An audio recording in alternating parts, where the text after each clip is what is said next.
Welcome back! We're here today with some more OverSimplified. Today we're going to be reacting to World War II, OverSimplified Part 1. Let's learn some stuff. This video was made possible by Skillshare. I love Skillshare. Churchill was a man with many talents. He was an artist, a butterfly enthusiast, and he had an unpublished manuscript about aliens. He was also a chain smoker who smoked a lot. Clearly he was a man with an insatiable thirst for knowledge. Maybe he could have loaded up his computer and logged onto Skillshare. That reminds me of a quote I saw once. I can't remember where I saw it, somewhere on Facebook or something, but it was by Abraham Lincoln. It was a quote by Abraham Lincoln that said, "Don't believe everything you hear on the internet." Obviously, the internet wasn't around when Abraham Lincoln was, so that's the punchline of the joke, because some people think he actually said that. Yeah. It's 1902. A young man by the name of Benito Mussolini moves from Italy to Switzerland to avoid military service. He gets big into socialism, working for trade unions, writing for socialist newspapers, advocating a violent overthrow of European monarchies, the whole shebang. This gets him in a bit of trouble with the Swiss police, so he gets arrested, sent back to Italy, set free, returns to Switzerland, is arrested again, goes back to Italy again, completes his military service after previously avoiding it, and then after a brief stint as an elementary school teacher, he finally returns to work as an avid socialist. His speeches and journalistic abilities made him famous among Italian socialists. He was anti-war, so when Italy colonized Libya in 1910, he rioted. I can't get a word in edgewise. This is so fast. Wow. Okay, so we're learning about Mussolini. And got arrested. Then World War I came along, and once again he protested Italy's involvement. But then he thought, wait a minute, this war could bring about the social climate needed to overthrow European monarchies and bring about the socialist revolution everywhere. And suddenly he was pro-war. But his fellow socialists didn't like his new pro-war stance, so they kicked him out of the party. So then he said, and arrested him. I'm done with socialism. We need something new, not based on class divisions tearing us apart, but based on unity through nationality. I can't get over the animation of this man's face. Just it's gonna haunt my dreams. We'll conquer the Mediterranean and reunite all Italian peoples just like the days of the Roman Empire. I'll call it fascismo, and it will guide the Italian nation to greatness. That's all well and good, Mr. Mussolini, but what kind of haircut am I giving you? Let's go with Fabio's hair salon. Did he really shave himself bald? I love this guy. World War II. Someone had actually commented on one of the old World War I videos, the oversimplified ones, that basically the concords and agreements signed at the end of World War I were basically just putting everything off for 20 years, and that it was basically assumed and known by a lot of people that another great war would break out basically as soon as those agreements ran out. And that's what did happen. I haven't really looked into that, but I find that really interesting if that's true, which I have no reason to believe it not to be. Italy had been on the winner's side in World War I, and they hoped they were going to get a lot out of it, but in the end, they only got a little, and they felt cheated. On top of that, the bad economy and weak governments meant that the Italian people were a little unhappy. So when Mussolini came along and said that he could fix everything, his fascist movement gained a lot of support. In 1922, he went to the king and said, "Make me prime minister, or I'll make me prime minister." And the king said, "You and what army?" "This army." Fair enough. Then does this sound at all remotely familiar to anything happening in today's political landscape in the States? Or that it happened recently and is also happening currently? Not to get political here, but ringing any bells? Anybody? Anybody? Anybody? Then he went about establishing a dictatorship with himself at its center. Europe had its first fascist dictator. Next up, Germany. Germany had been on the loser's side, and they got absolutely wrecked by the Treaty of Versailles. They lost territory, had to demilitarize the Rhineland, had to reduce their army to just 100,000 men, couldn't have an air force, had to pay the Allies a huge amount of money that it didn't have, and a new rule was established that every Englishman withheld the right to walk into the center of Berlin, pick out any German they wanted, and spank the hell out of them. I made that last one up, but it helps you understand how all of this felt to Germans. Yeah, I'm sure it's not far off from what they felt like. So, knowing that they are so severely restricted at this point in time, how in the world do they become a power great enough to be the antagonizing force of World War II? or one of the main antagonizing forces, right? There's a lot of complexity going on. Let's not pretend like it's all Germany's fault or anything like that. There's a lot going on, but how? On top of that, a bad economy and weak governments meant that when a small angry man with a silly mustache came along and said that he could fix everything, The angry mustache model. people loved it. Hitler had been a soldier during World War I, and he was crazy patriotic, and nobody was madder than him about Germany's humiliation. He helped start a new political party, and in 1923 attempted a march on Munich with his boys. And then he got arrested. But his popularity grew, and in 1933, the president made him chancellor. He believed he was Germany's great destined savior, and he went full megalomaniac, establishing a dictatorship with himself at its center. Europe had fascist dictator number 2. One of the questions that I've never had answered about Hitler: why did he hate the Jews so much? I know that there had to be someone to blame, someone to, it's classic dictatorship 101 is you have to identify a group to take the blame and unify everyone else in hatred against that group. There has to be a unified enemy for you to unify against. And that's, he ended up falling on the Jews to be those people. But why the Jews? I'm sure it wasn't just random, right? So why was it that particular group of people? There has to be some sort of reasoning there that I'm just not familiar with. Hitler and Mussolini had a lot of the same ideas, but more importantly, they had the same enemies, and they started to get along. Anyone else want to be friends? Franco? No? You good? I do. Who's that? It's Japan, and they've taken over northern China. Let's rewind a bit. Yeah, Japan used to be like on a crazy conquering spree back then, right? That was, for such a small country. Japan had isolated itself from the rest of the world for over 200 years until the Americans showed up and said, you're going to trade with us and you're going to like it. Then the Western powers imposed a bunch of unequal treaties, meaning Japan's economy was bust. They also had no natural resources, so they decided to go get some. They went to war with China to gain a sphere of influence over Korea, and they took a bunch of China's stuff. But then the West said, hey, cut that out. And since Japan couldn't take on the West, they said, okay, I guess we'll just go home. Wait a minute, what are you doing? Taking advantage of a weakened China and setting up spheres of influence. But I was the one who weakened them. We know. And you guys didn't let me have anything.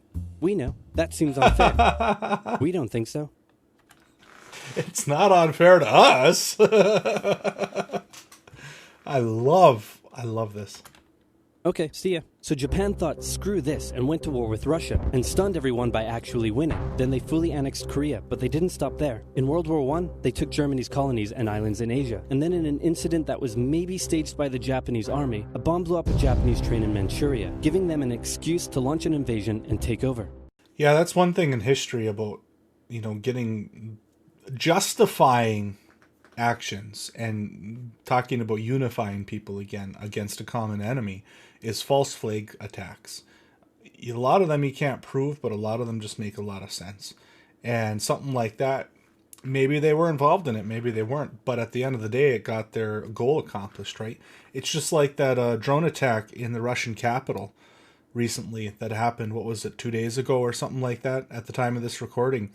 The Russian capital got attacked by a drone and it was shot down over the dome of the capital. And Russia claims that it was Ukraine, trying to assassinate Vladimir Putin, the Russian president. Maybe it was, but I find that quite unlikely, that some Ukrainian soldier managed to sneak in a drone all that way and attack from a direction that doesn't make any sense, accomplish pretty much nothing. And, if you're going to do something like that, it seems like there's a lot more effective ways to do it than fly a drone above the capital. Something doesn't add up. So a lot of people are suspecting that it's a false flag attack by the Russians on their own capital because no harm, no foul, right? But it gives a reason to justify, hey, they tried to assassinate our leader. Ukraine did. We got to, up the war to them, which is funny because they're the ones who went into Ukraine. And of course, they would get mad if Ukraine tries to retaliate in any way. But all that aside, false flag attacks are a thing. And they've always been a thing.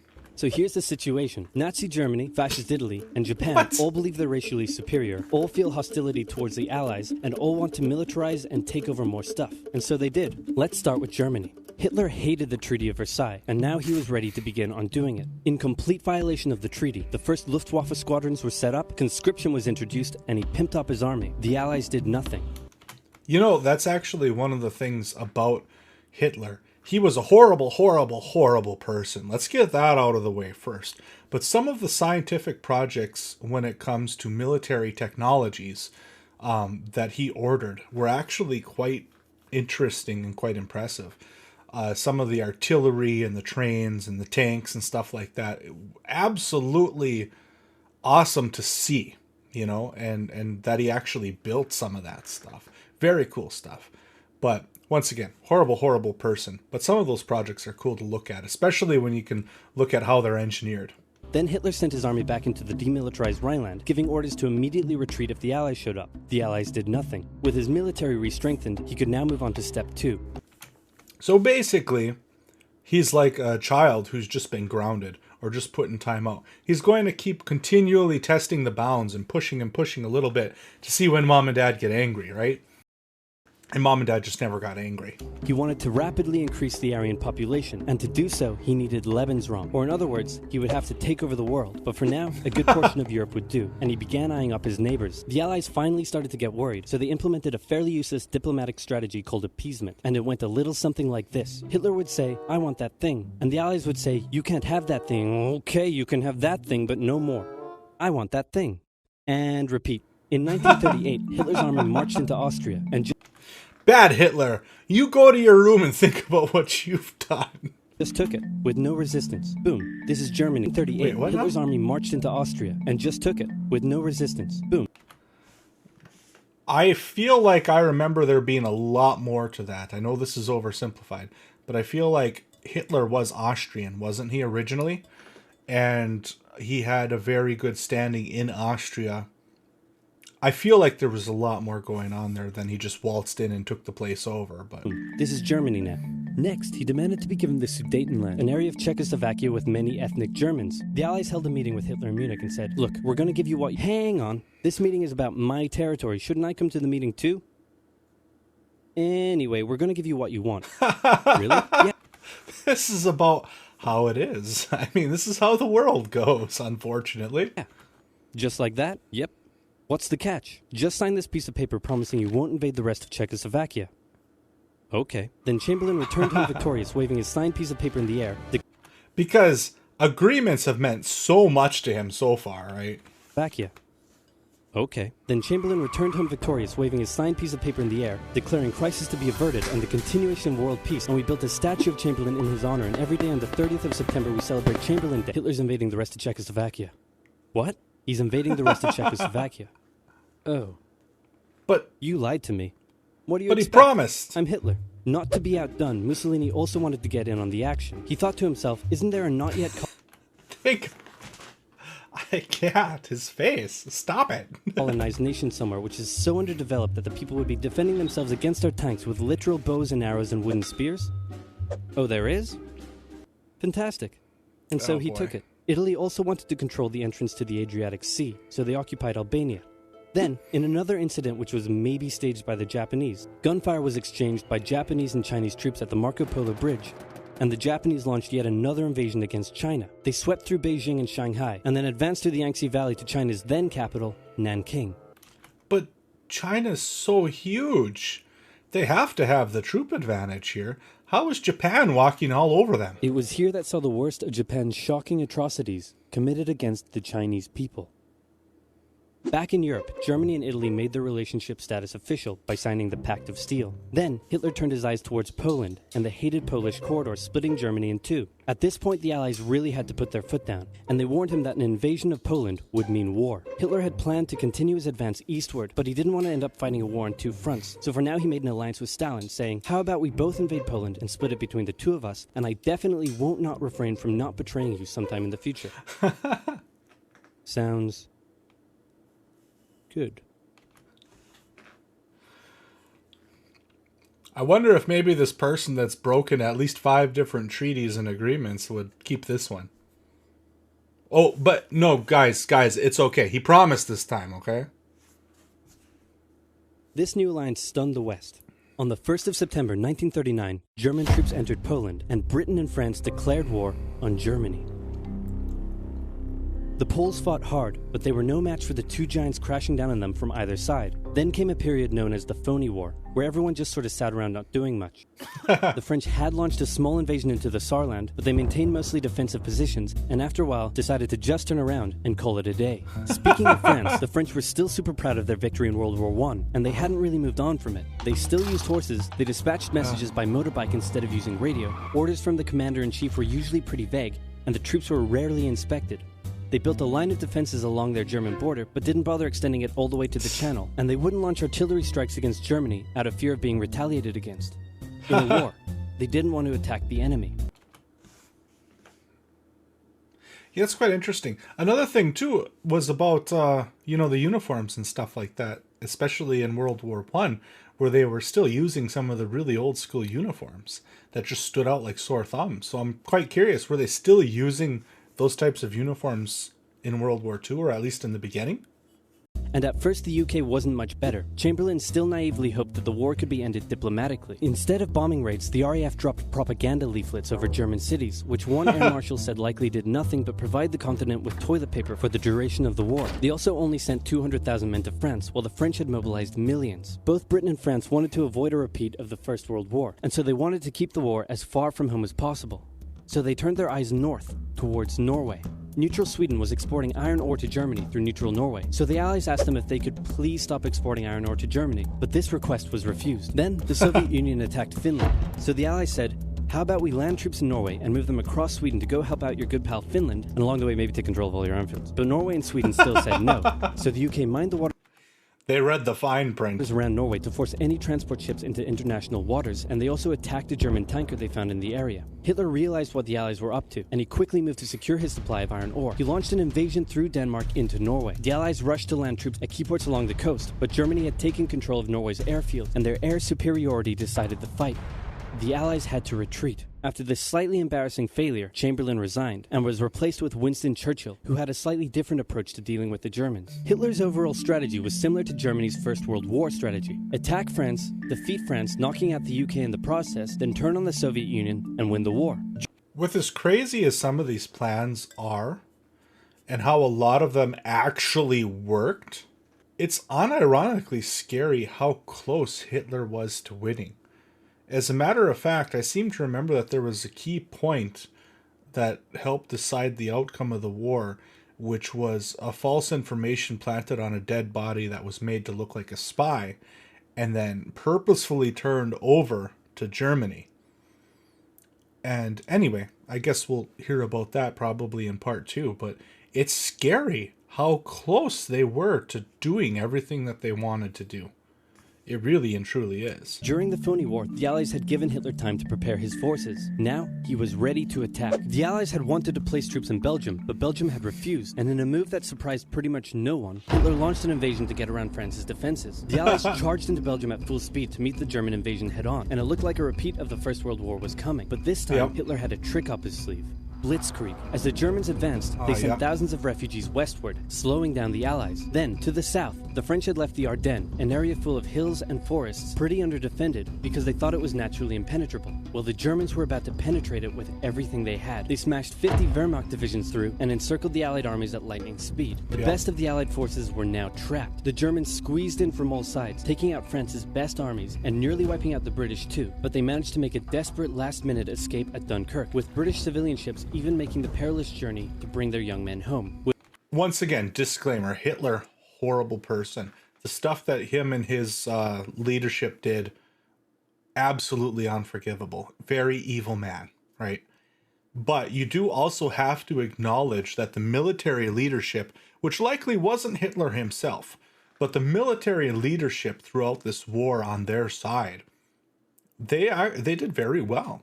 From a military perspective, for the most part. There was a couple things I think that we're going to hear about that were kind of ridiculous, but for the most part, they should not have been able to pull off a lot of what they pulled off militarily. With most of the French forces depleted, the Germans breezed through, taking Paris, and France fell. What the Germans couldn't do in World War I, Hitler had done just like that.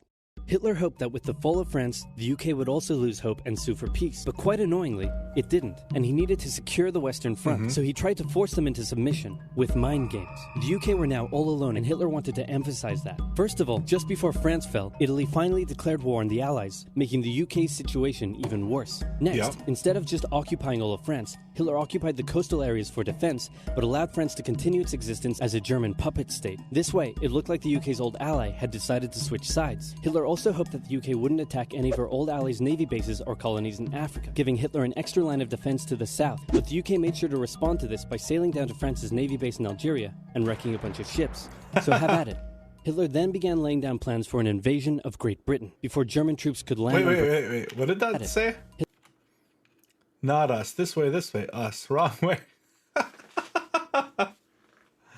I love this guy. Hitler then began laying down plans for an invasion of Great Britain. Before German troops could land on British soil, he would first need air and naval superiority across the Channel. Waves of German bombers came, while the completely outnumbered RAF worked bravely around the clock in an attempt to quell the German attacks. At first, the Luftwaffe targeted British ports and coastal facilities. Then it attacked RAF bases, crippling the RAF's ability to defend the nation. And it looked like Hitler's Great British invasion was coming. But then, Churchill ordered a small, pretty insignificant bombing raid over Berlin. It didn't do much damage, but Hitler was furious, and he immediately ordered the Luftwaffe to refocus its attacks on civilian targets in London. I caught that, the furious. I can't pronounce that, but so basically Churchill ordered a small, pretty insignificant bombing raid over Berlin. So they bombed Berlin, which was probably mostly undefended because it's in the heart of Germany. It didn't do much damage, but Hitler was furious, and he immediately ordered the Luftwaffe to refocus its attacks on civilian targets in London. And of course, that has a very big demoralizing effect, and it shows that, yes, they're vulnerable, and it portrays, at least to the general population, that there's more of a threat from the UK than there necessarily is, because that they were able to breach and attack the capital, which has huge symbolic inference. Children were sent off to the countryside away from their parents to avoid danger, and frequent trips to air raid shelters became a daily occurrence. But British morale held firm. Smiling, knitting, lounging casually, these people have balls of steel. This refocusing on London also gave the RAF breathing space to reorganize, so Hitler kind of shot himself in the foot there. Just the foot for now. Finally, the Luftwaffe... Just the foot for now. Oh, this guy. kind of shot himself in the foot there. Just the foot for now. Finally, the Luftwaffe sent one massive all-out attack on London, and the RAF successfully repelled it, destroying many of the German aircraft and placing air superiority firmly in British hands. Hitler's invasion had to be postponed, but the bombing of British cities continued for some time. Part 2. This was great. I love this. I'm learning a lot as we go, and a lot I'm also being just reminded of from the old school days, history days. You know, if I would have liked history as much in school as I did now, that would have made history so much easier in school. But I hated it. And now as an adult, I'm choosing to spend my own free time learning about it. How weird is that? 16-year-old me in high school would have never believed it. Anyway, if you made it this far, go ahead and do me a favor and please hit the subscribe button. We're working our way up towards 1,000 subscribers. Can't wait to hit that goal. That's our goal and our dream, our hopes. And thank you so much for watching. I really appreciate it. I hope you have a wonderful day.